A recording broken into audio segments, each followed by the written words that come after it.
WhatsApp guys, कैसे हो तुम लोग? आई थिंक अच्छे हो। और आज हम लोग पार्टनरशिप का सेकेंड क्लास स्टार्ट करेंगे जिसका नाम है valuations of goodwill and also इसका ट्रीटमेंट भी है।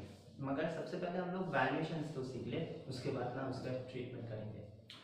पहली बात, हम लोग वैल्यूएशंस किसका कर रहे हैं, ये बहुत ज़्यादा इंपॉर्टेंट बात है। वैल्यूएशंस हम लोग कर रहे हैं गुडविल का। सोच के देखो, गुडविल को हम लोग इंटेंजिबल एसेट बोलते हैं। क्लास 11 में हम लोग सीखे थे इंटेंजिबल एसेट में goodwill, patent right, copyright, trademark, know how, franchises, ये सब होता है।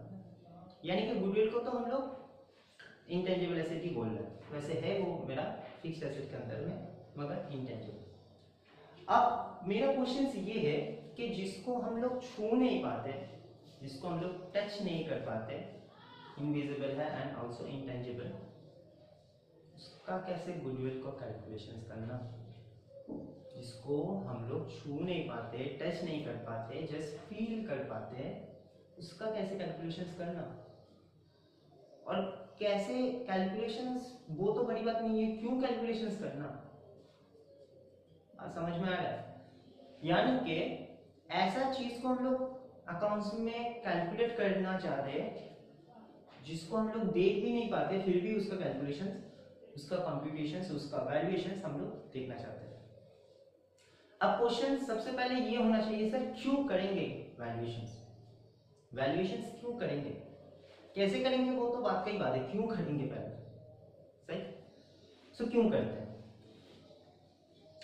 जब भी हम लोग रिकंस्ट्रक्शंस करेंगे, reconstructions of partnership,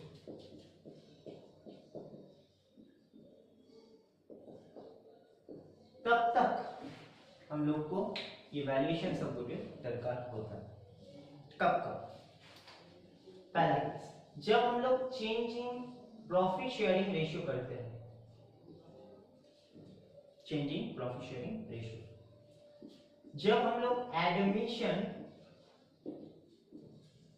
of new partner करते हैं, तब हम लोग को गुडविल का वैल्यूएशन दरकार होता है। जब कोई रिटायर कर लेता है, रिटायरमेंट ऑफ पार्टनर, जब कोई मर जाता है, डेथ ऑफ पार्टनर, ये तब तक हम लोग का मतलब उस टाइम पे हम लोग को वैल्यूएशन ऑफ गुडविल का दरकार होता है। समझ में आया? यानी कि वैल्यूएशन ऑफ गुडविल हम लोग को ये चार केस में मोस्टली लगता है। और भी कोई जगह में लग सकता है, हाँ लग सकता है।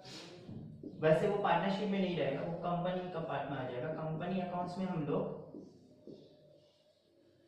जब ए कंपनी बी कंपनी को परचेज कर ले रहे, बाई कर ले रहे, जिसको हम लोग बोलते हैं एब्जॉर्प्शन, एब्जॉर्प्शन, एब्जॉर्ब कर रहा है, और एमालगेमेशंस भी इसको बोलते हैं, तब हम लोग को वैल्यूएशन ऑफ गुडविल का दरकार होता है। जब कोई कंपनी दूसरा कंपनी का 51%, मोर देन 51% शेयर्स खरीद लेता है, जिसको हम लोग बोलते हैं होल्डिंग कंपनी, बीएसटी में हम लोग पढ़े होंगे, उस टाइम पे भी वैल्यूएशन ऑफ गुडविल का दरकार होता है।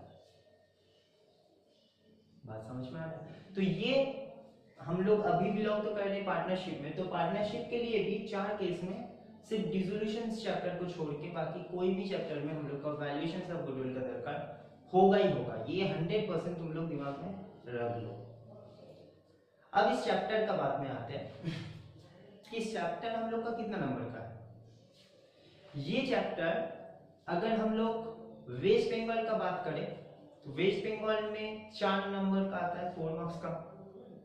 अगर आईएससी का बात करें तो ये आता है 4 से 6 मार्क्स का, 4 से 6। एंड सीबीएसई का बात करें तब भी ये 4 मार्क्स का ही आता है। यानी कि हर सिलेबस में ये 4 मार्क्स का वेटेज तो है इसमें। मगर मेरा बोलने का मतलब ये नहीं है, मेरा बोलने का मतलब ये है कि अगर ये 4 मार्क्स को हम लोग इग्नोर करते हैं, 4 मार्क्स का है, कर लेंगे, दूसरा कोई चैप्टर कर लेंगे, तो भाई ये बाकी हर चैप्टर में तुमको ये दिक्कत उठाना पड़ेगा। क्योंकि हर चैप्टर में तुम लोग को कभी ऐसा फीलिंग्स होगा ही नहीं कि गुडविल है ही नहीं पार्टनरशिप में। एडमिशन, रिटायरमेंट, दे चेंजिंग प्रॉफिट शेयरिंग रेशियो में भी कभी कभी लग ही जाता है, लग जाएगा, मतलब कोई कोई साम्स में लगेगा, मगर मेजोरिटी जो हर साम्स में लगेगा वो है एडमिशन, रिटायरमेंट, डेट का।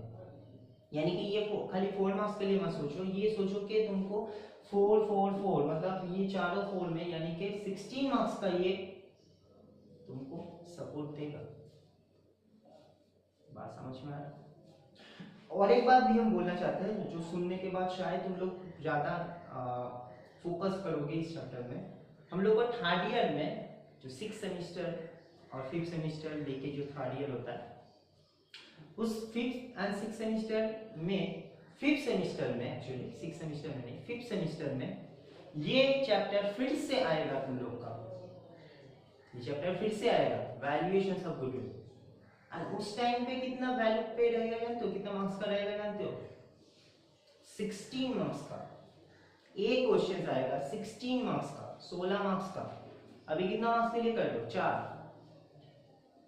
कोई 2 मार्क्स के लिए, 3 मार्क्स के लिए, 6 मार्क्स मैक्सिमम। उस टाइम पे 16 मार्क्स का कंपलसरी सम्स आएगा, यानी कि 4 गुना होके आएगा ये चैप्टर, 4 टाइम्स। बात समझ में आ रहा है? तो इस चैप्टर को हल्का में लो, क्योंकि ये चैप्टर है हल्का, मगर इस चैप्टर को इग्नोर मत कर दो, इस चैप्टर को ग्रिपिंग में रखो, क्योंकि ये बहुत काम का है।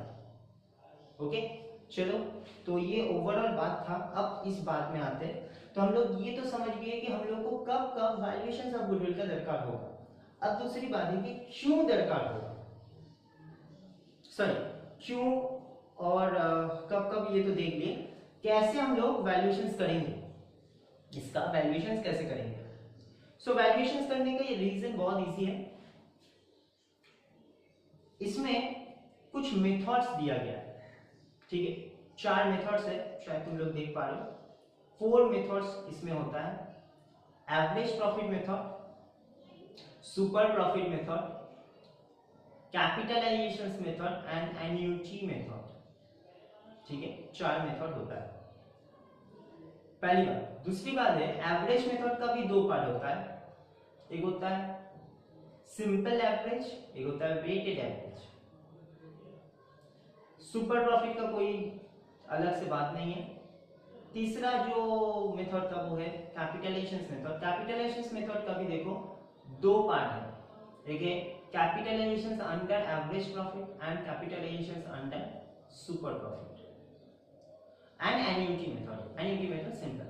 मगर एक बात और भी बोलना चाहते हैं, नीचे में शायद तुम लोग देख पा रहे हो कि एन्युटी मेथड तुम लोग का सिलेबस में, यानी कि सीबीएसई हो, आईएससी हो, वेस्ट बंगाल हो, ये तीनों सिलेबस में एन्युटी मेथड नहीं आता कि है ही नहीं। इसका रीजन भी हम बोल दे रहे, एन्युटी मेथड उन लोग के लिए मतलब एन्युटी वो लोग समझ पाएगा जिन लोग का 11 12 में मैथ्स है, मैथ्स जिसमें एक चैप्टर है एन्युटी एंड कंपाउंड इंटरेस्ट, ठीक है ना, annuity and compound interest. So annuity and compound interest से जो हम लोग एन्युटी रेट निकालते हैं, प्रेजेंट वैल्यू रेट जिसको हम लोग प्रेजेंट वैल्यू फैक्टर भी बोलते हैं, पीवीएफ, ठीक है, वो रेट निकालना जरूरी है एन्युटी मेथड ऑफ गुडविल में, और वो रेट निकाल के फिर वैल्यूएशन ऑफ गुडविल होता है। तो ऑब्वियस का बात है 11 12 में सबका मैथमेटिक्स तो नहीं रहता, मगर सबका अकाउंट्स तो है कॉमर्स स्टूडेंट का। तो सिंस मैथमेटिक्स है नहीं तो वो लॉजिक कैसे समझेगा, वो समझ नहीं आएगा, उसको खाली रेट दे देगा, वो कैलकुलेट कर लेगा, हो जाएगा, उससे तो कुछ दिमाग में कुछ बात नहीं जाएगा। इसलिए ये क्लास 11 12 में नहीं रखा है। तो सर थर्ड ईयर में क्यों रखा है भाई? थर्ड ईयर में 5th सेमेस्टर में तुम लोग का annuity compound interest third semester में आ ही जाएगा, मैथ्स में आ जाएगा। तो उस टाइम पे तुम लोग सीख ही लोगे, उस टाइम पे तुम लोग सीख ही लोगे मैथ्स में एन्युटी रेट, कंपाउंड रेट कैसे होता है, प्रेजेंट वैल्यू फैक्टर कैसे होता है। तो उस टाइम पे हम लोग को दिक्कत नहीं होगा, क्योंकि सीख के आए होंगे। अभी हम लोग सब लोग नहीं जानते, जो लोग का मैथ है वो लोग थोड़ा थोड़ा जानता होगा, बहुत लोग तो शायद भूल भी गया होगा, सही है ना। सो ये बात है। तो अच्छी बात क्या है कि इसमें 3 मेथड ही है, average profit, super profit and capitalisation method, annuity method नहीं है। आज जो हम लोग क्लास करेंगे वो है एवरेज प्रॉफिट मेथड के ऊपर, ठीक है। एंड उसके ऊपर हम लोग कुछ छोटा छोटा सम्स भी करेंगे, बहुत इजी है। मगर उससे पहले हम लोग बात को क्लियर करते हैं कि एवरेज प्रॉफिट करते कैसे, एवरेज प्रॉफिट निकालते कैसे। सो एवरेज प्रॉफिट निकालते हैं, देख लो उसका भी हम फॉर्मेट यहाँ पर दे दिए कि एवरेज प्रॉफिट का मतलब एवरेज, एवरेज का मतलब क्या होता है, एवरेज का मतलब होता है हम लोग लास्ट फ्यू इयर्स प्रॉफिट को एवरेज करते हैं। मान लो कि 5 साल का प्रॉफिट है 10,000, 20,000, 30,000 और 50,000, 50,000। तो ये अच्छा, और एक साल का भी ले लें 60,000। ये 5 साल का प्रॉफिट है। ये 5 साल का प्रॉफिट को ऐड कर दो, 30, 60, 1,20,000 और 1,70,000, ठीक। तो ये 1,70,000 जो आ रहा है इसको 5 से डिवाइड कर दो, क्योंकि 5 साल है ना। एवरेज तुम लोग मतलब सीख के आए होगे एवरेज कैसे होता है कोई भी चीज का। तो जितना नंबर है उससे प्लस करके जितना नंबर है उससे डिवाइडेड कर दो, टोटल नंबर को ऐड करके नंबर ऑफ पॉइंट्स को डिवाइडेड कर दो। तो ये 5 साल का है तो 5 से डिवाइडेड होगा सर 4 साल, 4 से डिवाइडेड 3 साल, 3 से डिवाइडेड 2 साल, 2 से डिवाइडेड जितना प्रॉफिट रहेगा उसको ऐड करके डिवाइडेड। अच्छा लॉस होगा तो सर लेस हो जाएगा भाई, सिंपल। सो एवरेज प्रॉफिट तो आ गया। नाउ एवरेज प्रॉफिट के साथ कुछ एडलेस होता है, ठीक है, कुछ एडलेस होता है। जैसे कि होता है एबनॉर्मल लॉस ऐड होता है, एबनॉर्मल गेन लेस होता है। कुछ ऐसा एक्सपेंस जो हमने ऐड लेस नहीं किए होंगे, पीएल में आया, ये प्रॉफिट कहाँ से आ रहा है, नेट प्रॉफिट से आ रहा है ना। तो नेट प्रॉफिट से आया, मगर ये नेट प्रॉफिट से जो आया वो खर्चा माइनस करना भूल गए। मान लो कि salary to staff, salary PL में आता है मगर वो लेना भूल गया, तो जो प्रॉफिट आया होगा वो प्रॉफिट तो गलत प्रॉफिट है, उस प्रॉफिट को मॉडिफिकेशंस करो, यानी कि प्रॉफिट को गिराना पड़ेगा। खर्चा तो हुआ मगर खर्चा दिखाई नहीं, तो प्रॉफिट मेरा बढ़ा हुआ, प्रॉफिट को गिराना पड़ेगा, लेस करना पड़ेगा। कोई ऐसा इनकम है जो आउटसाइड ऑफ बिजनेस है, बिजनेस का बाहर से आया है, जिसको हम लोग नॉन ऑपरेटिंग बिजनेस बोलते हैं, नॉन ऑपरेटिंग इनकम बोलते हैं। तो non operating income like interest on investment, dividend receive, ठीक है, कोई भी क्या बोलते हैं interest on bank, interest on bank यानी कि बैंक से जो इंटरेस्ट आ रहा है, तो ये सब मेरा क्या होता है, ये सब मेरा आउटसाइड इनकम है। ये मेरा बिजनेस का खुद का ऑपरेशंस करके, खुद ऑपरेट करके बिजनेस को हमने ये प्रॉफिट नहीं कमाया, ये इनकम हमने अर्न नहीं किया। मेरे पास पैसा था, हमने इन्वेस्ट कर दिया, वहां से इंटरेस्ट आ गया। हमने क्या किया, हम मेरे पास बैंक बैलेंस है, हम मुझको हर महीना इंटरेस्ट मिलता जा रहा है, इसमें मेरा हाथ क्या है, मेरे पास था, हम जमा कर दिए, बस खत्म, हम घर बैठे। मगर जो बिजनेस का खर्चा होता है, जैसे कि बिजनेस का इनकम होता है, जैसे कि मान लो कि सैलरी देना, डेप्रिसिएशंस करना, ठीक है, उस साइड में रेंट रिसीव करना, कमीशन रिसीव करना, ये सब मेरा बिजनेस इनकम, बिजनेस एक्सपेंस है। क्योंकि बिजनेस अगर बंद हो गया ना तो रेंट मिलना, कमीशन मिलना, सैलरी पे करना, डेप्रिसिएशन चार्ज करना सब बंद हो जाएगा। मगर सोच के देखो, अगर मेरा बिजनेस बंद हो गया तो क्या मुझको बैंक से इंटरेस्ट मिलना बंद हो जाएगा? नो। क्या जिस कंपनी में हमने शेयर्स में इन्वेस्ट किया उस कंपनी से डिविडेंड मिलना मुझको बंद हो जाएगा? मेरा बिजनेस के साथ उसका बिजनेस का क्या रिलेशन? मेरा बिजनेस बंद हो गया, वो तो मेरा तो पैसा उसका बिजनेस में है, वो तो मुझको तब तक देता रहेगा जब तक मेरा शेयर्स उसका कंपनी में है।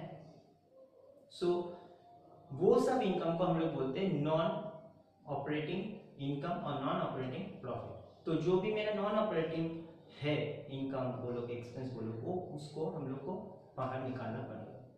जैसे कि नॉन ऑपरेटिंग एक्सपेंस क्या होता है, interest on loan, interest on debentures, loss by fire, ये सब मेरा बिजनेस का नहीं है। क्योंकि फॉर एग्जांपल हमने लोन लिया, लोन का इंटरेस्ट हमको चुकाना है, हम दे रहे 5 साल के लिए लोन लिए, 2 साल तक दे दिए, उसके बाद मेरा बिजनेस ठीक से नहीं चल रहा है, बिजनेस बंद कर दिया, इंटरेस्ट भी क्या मेरा बंद हो जाएगा? मुझको इंटरेस्ट तो तब तक देना पड़ेगा जब तक वो लोन का मेरा पीरियड है, जब तक ना मेरा लोन रीपेमेंट हो रहा है तब तक मुझको इंटरेस्ट देना ही पड़ेगा। तो वो सब एक्सपेंस मेरा क्या है, वो सब एक्सपेंस मेरा नॉन ऑपरेटिंग एक्सपेंस है। यानी कि वो मेरा बिजनेस एक्सपेंस तो है नहीं, क्योंकि बिजनेस बंद होने के बाद भी तो वो एक्सपेंस हो रहा है। जो एक्सपेंस बिजनेस बंद होने के साथ साथ बंद हो जाएगा that is called operating expense. और बिजनेस बंद तो वो एक्सपेंस भी बंद, ऑपरेटिंग एक्सपेंस। बिजनेस बंद मगर कुछ एक्सपेंस कुछ इनकम तुम्हारा तब तक भी तुम्हारा साथ नहीं छोड़ रहा है, वो एक्सपेंस को हम लोग बोलते हैं नॉन ऑपरेटिंग एक्सपेंस और नॉन ऑपरेटिंग इनकम। बात क्लियर? ओके, तो ऑब्वियसली हम लोग गुडविल जो कैलकुलेट करते हैं वो मेरा ऑपरेटिंग बिजनेस होना चाहिए, क्योंकि गुडविल मेरा है तो हम दूसरे का इनकम दूसरे का एक्सपेंस कैसे ले सकते हैं, उसको अलग करके हमको मेरा जो एक्सपेंस है मेरा जो इनकम है उतना ही हमको लेना है, और उससे जो मेरा प्रॉफिट आया उसको हम लोग बोलते हैं ऑपरेटिंग प्रॉफिट। और वही ऑपरेटिंग प्रॉफिट ये सब है जो लास्ट फ्यू इयर्स प्रॉफिट था, डिवाइडेड नंबर ऑफ इयर्स, कुछ एडजस्टमेंट करना पड़ेगा।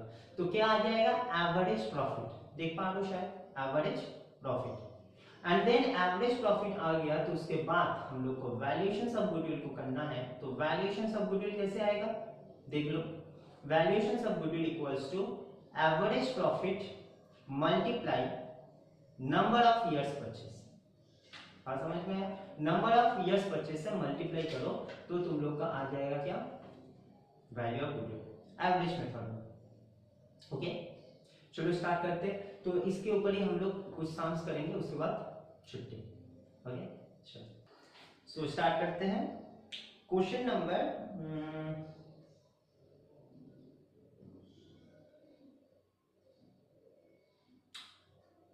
2 से, मेरे बुक का क्वेश्चन नंबर 2 क्या बोल रहा है एक बार पढ़ ले। Calculate the value of goodwill basis of the 3 years purchase. 3 years purchase, number of years purchase हम बोले थे, देखे भी थे, तो वो 3 इयर्स, ये तुम लोग को बोल देगा कि नंबर ऑफ इयर्स परचेस कितना है, 2 साल 3 साल 4 साल, वो बोल देगा। एंड तो फिर से हम बोल रहे हैं calculate the value of goodwill on the basis of 3 years purchase of the average profit for last 5 years. मतलब प्रॉफिट कितना साल का है? 5 साल का। नंबर ऑफ इयर्स परचेस कितना लेना है सर? 3 साल का। Got it. और 5 साल का देख लो, प्रॉफिट दिया है, ठीक है। मगर जो 4 लाख है उसमें देखो तुम लोग का लॉस दिया है, यानी कि वो लॉस में है। तो लॉस होगा तो क्या होगा? सिंपल ना, लेस हो जाएगा। चलो फटाफट कर ले, एकदम इजी सम्स है। 2 नंबर पहले लिखेंगे क्या? एवरेज प्रॉफिट, एवरेज प्रॉफिट, ठीक है। एवरेज प्रॉफिट बोल के इसको पहले पूरा ड्रॉ कर लो। कितना कितना है? 8 lakh plus 15 lakh plus 18 lakh minus 4 lakh, क्योंकि 4 लाख लॉस में है ना, प्लस 13 लाख। ओके 13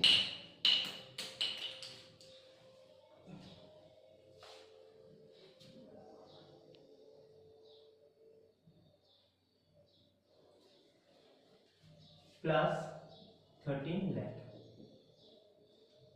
ओके, तो कितना साल का प्रॉफिट है? 1 2 3 4 5। सर लॉस जो साल में हुआ है उसको भी क्या काउंट करना पड़ेगा? हाँ भाई, वो भी तो एक ईयर है तुम्हारा, खाली प्रॉफिट को तुम काउंट करोगे, लॉस को छोड़ दोगे, गलत बात है ना। सो 5 इयर्स, तो यहाँ पर 5 से डिवाइड कर दो। अब देख लो कितना है,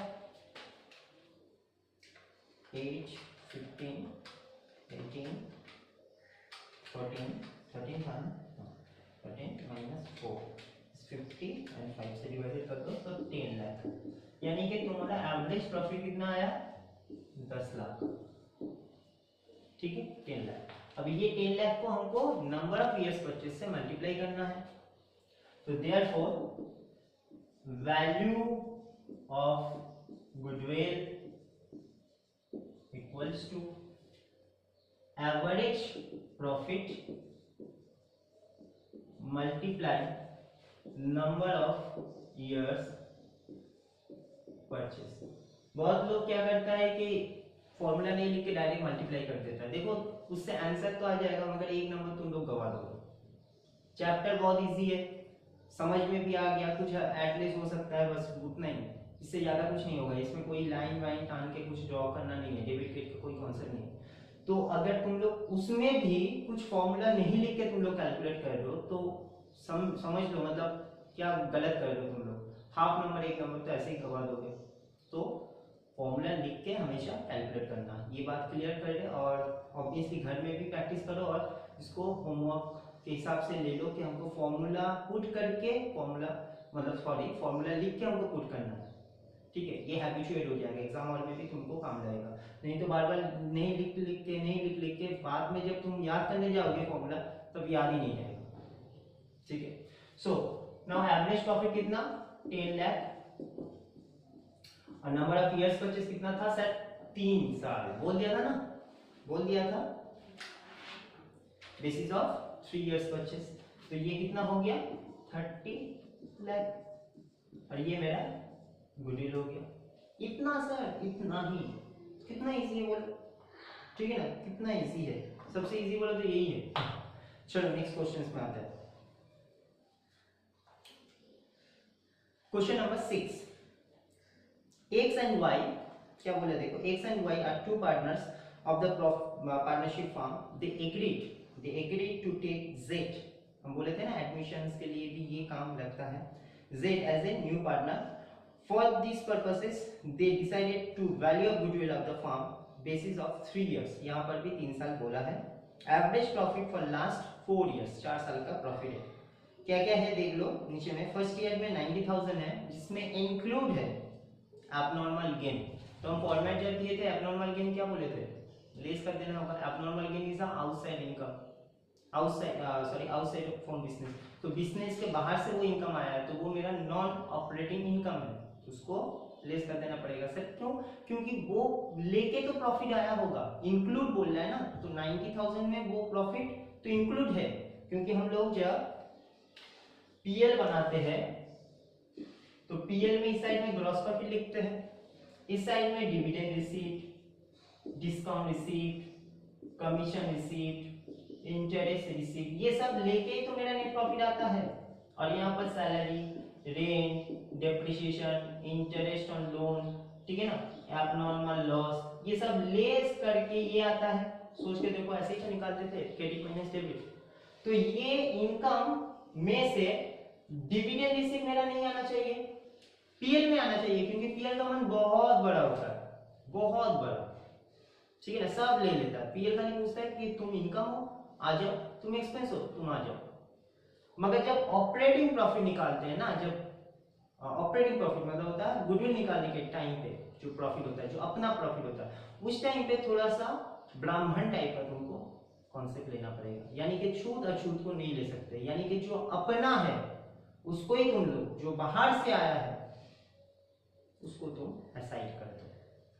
तो डिस्काउंट रिसीव मेरा बाहर से आया है ना, आपके बिजनेस से कमाया, बाहर से है, तो डिस्काउंट रिसीव को बाहर कर दो। सॉरी, डिस्काउंट रिसीव बोल रहा है, डिविडेंड रिसीव को। डिस्काउंट रिसीव कहां से आया, मेरा बिजनेस से ही आया, मेरा बिजनेस से ही तो मेरा डिस्काउंट रिसीव, डिस्काउंट अलाउड होता है। कमीशन रिसीव भी मेरा बिजनेस का ही है, मगर इंटरेस्ट रिसीव्ड मेरा बिजनेस का नहीं है, हमने बैंक अकाउंट में जमा कर दिया, बस इंटरेस्ट आ रहा है। तो ये सब इनकम ऐड होके इंक्लूड होके तो नेट प्रॉफिट आ रहा है, तो उसको हमको हटाना है। हटाना है मतलब क्या, लेस करना है। और उल्टा से सोचो, सैलरी हमको मेरा बिजनेस का खर्चा है, रेंट मेरा बिजनेस का, डेप्रिसिएशन मेरा बिजनेस का, इंटरेस्ट और लोन लिए मैंने बिजनेस के लिए, मगर अगर मेरा बिजनेस बंद भी हो गया तब भी मुझको इंटरेस्ट चुकाना पड़ेगा until unless repayment of my loan. So definitely ये एक्सपेंस मेरा चलता रहेगा आफ्टर क्लोज माय बिजनेस।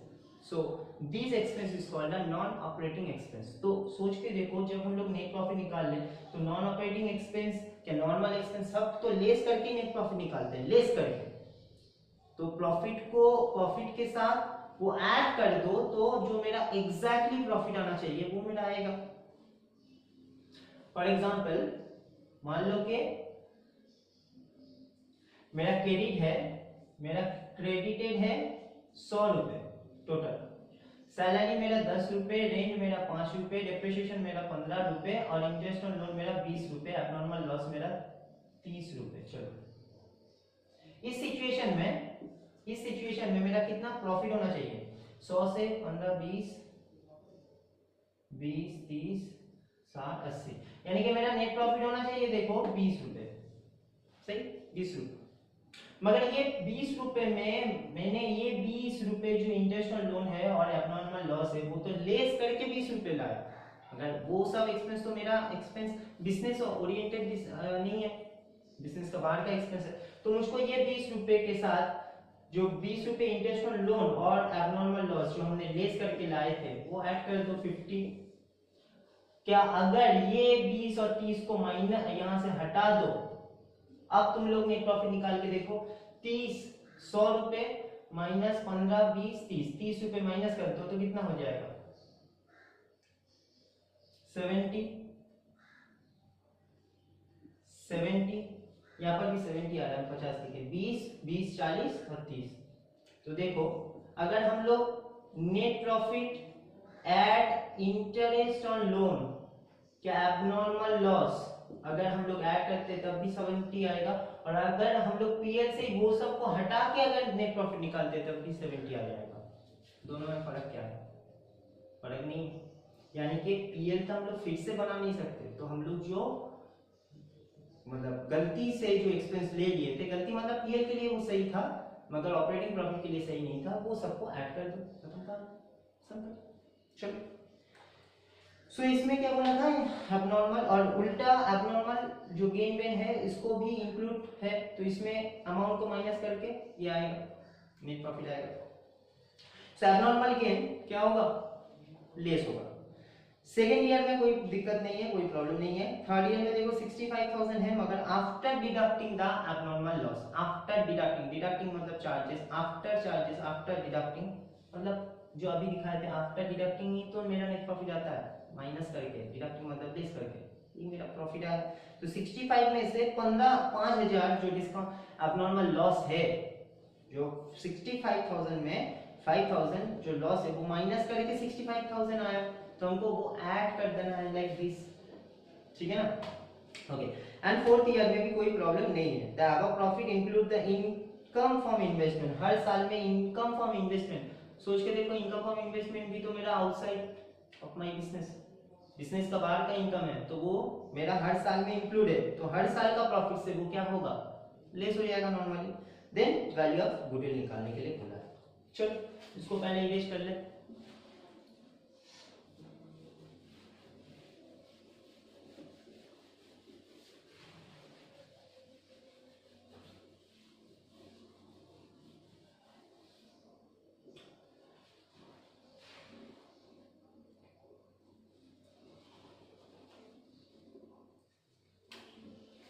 तो क्वेश्चन नंबर 6 यहां पर लिखना पड़ेगा फर्स्ट ईयर प्रॉफिट, थोड़ा सा मॉडिफिकेशन करना पड़ेगा ना इसलिए। तो फर्स्ट ईयर प्रॉफिट कितना है sir 90,000, 90,000 less abnormal gain, abnormal gain को हमको लेस करना है, तो एबनॉर्मल गेन कितना है 10,000 माइनस कर दो, और हर साल मेरा इंटरेस्ट ऑन इन्वेस्टमेंट इंक्लूड है ही, वो तो प्रॉब्लम का नीचे में ही बोल दिया था, ईच केस में above the profit include interest in investment each year, हर साल में, तो वो लेस हो ही जाएगा। Interest on investment